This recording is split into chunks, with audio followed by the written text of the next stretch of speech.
नमस्कार। देखिए, बिहार और देश में दोनों जगहों पर कहा जाए तो गैस की संकट जो है वो आन पड़ी है। देखिए, गैस की कमी के कारण लोग सड़कों पर उतरे हुए।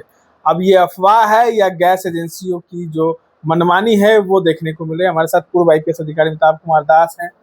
लगातार सड़कों पर जो लोग हैं वो गैस के लिए मारामारी कर रहे हैं, लंबी कतारें लग गई हैं। लोग एजेंसियों में हंगामा कर रहे हैं, गोदामों में लगातार जो है हंगामा हो रहा है। शादी का मौसम है, रोजा चल रहा है, रमजान का मौसम है, पाक जो माना जाता है। इस दरमियान बड़ी समस्या आ गई है। मोदी जी चुप हैं, नीतीश कुमार समृद्धि यात्रा पर हैं। क्या कहेंगे आप इसको?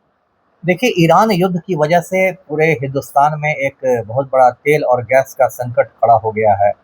और अब तो इसने मतलब राष्ट्रीय आपदा का रूप ले लिया है। और कश्मीर से कन्याकुमारी तक आप कह सकते हैं हाहाकार की स्थिति है। और ये जो हालात हो गए हैं देश के लिए, इसके लिए पूरी तरह जो हमारे नकारा प्रधानमंत्री हैं नरेंद्र मोदी, वो जिम्मेदार हैं। देखिए, दर्शकों को पता होगा कि 28 फरवरी को ईरान पर अमेरिका और इसराइल ने हमला कर दिया। वो हमला इतना बड़ा था कि ईरान के सर्वोच्च नेता उसमें शहीद हो गए। और उसके बाद ईरान ने हॉर्मुज के समुद्री रास्ते को बंद कर दिया। ये पश्चिम एशिया में हॉर्मुज का समुद्री रास्ता है, जिसके जरिए दुनिया में 30 से 35% तेल की आपूर्ति होती है। और ईरान ने कहा है कि सिर्फ रूस और चीन के जहाज़ों को वो उससे गुजरने देगा, क्योंकि रूस और चीन ने ईरान की मदद की है। और नरेंद्र मोदी की तो गर्दन जब से फंस गई है एप्स्टीन फाइल्स में, तब से मोदी बिल्कुल डोनाल्ड ट्रंप के चपरासी की तरह काम कर रहे हैं।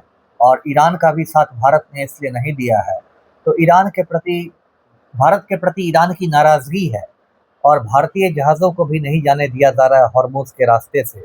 उसके बाद ये संकट पैदा हो गया। अभी देखिए, पूरे दो तरह के गैस सिलेंडर होते हैं, दर्शक जानते होंगे। एक घरेलू गैस सिलेंडर होता है जो 14 किलो का होता है। एक कमर्शियल गैस सिलेंडर होता है जो 19 किलो का होता है। दोनों पर संकट है। अभी सैकड़ों होटल देश भर में बंद हो गए हैं। जो बचे हुए हैं उसमें भी आने वाले दिनों में ताला लटक जाएगा। अयोध्या में राम रसोई तक बंद हो गई है, जो राम मंदिर से जुड़ा हुआ किचन था।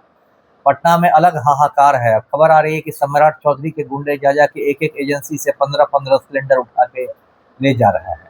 तो ये बहुत दुर्भाग्य की बात है। और मोदी ने बड़े बड़े सपने दिखाए थे हिंदुस्तानियों को कि विश्व गुरु बना देंगे। और यहाँ विश्व गुरु बना क्या बनेगा भारत, हमारे चूल्हे पर संकट आ गया है। लोग जो है सड़कों पर बार बार आ रहे हैं। 2020-21 में भी आए ऑक्सीजन सिलेंडर को लेकर, नोटबंदी के समय आए, अब जो है गैस सिलेंडर को लेकर है। तो वही ना है। मैं तो देखिए नरेंद्र मोदी को एक मनहूस प्रधानमंत्री मानता हूँ। जब से मोदी जी आए हैं 2014 से, तब से लगातार हिंदुस्तानी लोग लाइन में ही खड़े हैं। इन्होंने एक बार ऐसे ही नोटबंदी लागू कर दी थी। रात में 8 बजे आके अचानक उन्होंने नोटबंदी की घोषणा कर दी थी। उसके बाद लाखों करोड़ों हिंदुस्तानी लाइन में देखे गए बैंकों के सामने। उसके बाद देखिए कोरोना महामारी जो 2020-21 में आई, उसमें लाखों लोग ऐसे ही ऑक्सीजन सिलेंडर के लिए लाइन में रहे और तड़प तड़प के मर गए। अब देखिए ईरान युद्ध के बाद ये गैस सिलेंडर का संकट आ गया है। और मोदी जी को कोई मतलब ही नहीं। कहते ना, मस्त राम मस्ती में आग लगे बस्ती में। पूरे देश में आग लगी हुई है। औरतें गर्मी में बेहोश हो रही हैं।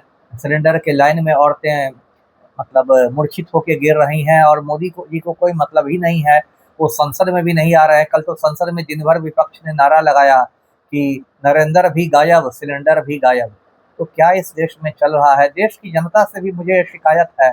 यदि ऐसे हालात दूसरे देशों में हुए रहते तो अब तक वहाँ क्रांति हो गई रहती। हमारा छोटा सा पड़ोसी है नेपाल, वहाँ पिछले साल जेनजी क्रांति हो गई, प्रधानमंत्री को भागना पड़ा कुर्सी छोड़ के।